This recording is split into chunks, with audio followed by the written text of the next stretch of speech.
Bonjour et bienvenue dans Martin Bonheur. Aujourd'hui, on réalise ensemble un aligot. Allez, c'est parti. Les ingrédients pour notre recette. On a 500 g de pommes de terre, 150 g de crème, 100 g de lait, une gousse d'ail, un morceau de fromage, ici c'est du Cantal, et 50 g de beurre.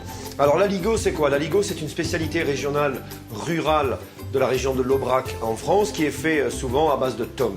Nous on a préféré ici un Cantal jeune et le principe est simplement de cuire les pommes de terre à l'eau avec de l'ail, ensuite de les mixer avec la crème, le lait et le fromage et le beurre bien sûr. Donc on va commencer par éplucher simplement les pommes de terre.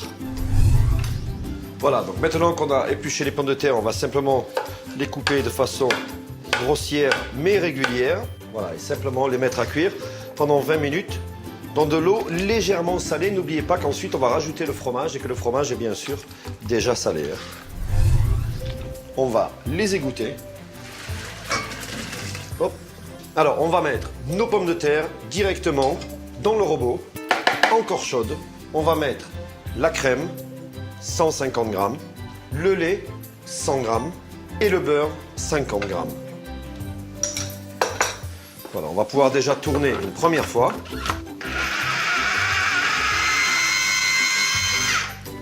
Alors maintenant, 200 g de fromage, un Cantal doux, jeune, donc très fruité. Alors il est bien parce qu'il file, mais pas trop non plus. Donc ici, on va le râper. Voilà. Alors on réouvre notre robot, on verse les 200 g de jeune Cantal à l'intérieur. Voilà, on va mixer sur la vitesse 1 et on profite toujours de la température encore des pommes de terre. Donc tout doit se faire instantanément après la cuisson.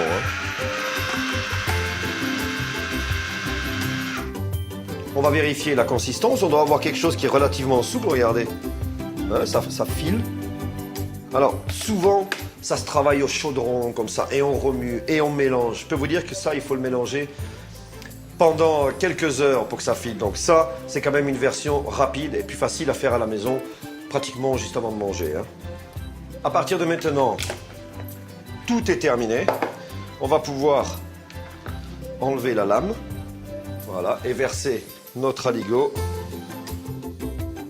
En attendant, n'hésitez pas à réaliser des recettes de type aligot. Vous pouvez varier les fromages et d'en faire un aux 4 fromages ou 5 fromages ou 7 fromages, peu importe. Mais en tout cas, ça vous sert aussi à passer éventuellement des restes de fromage. Voilà, donc je vous laisse à votre créativité et on se retrouve dans une prochaine émission pour voir comment on utilise un aligot. Bon appétit!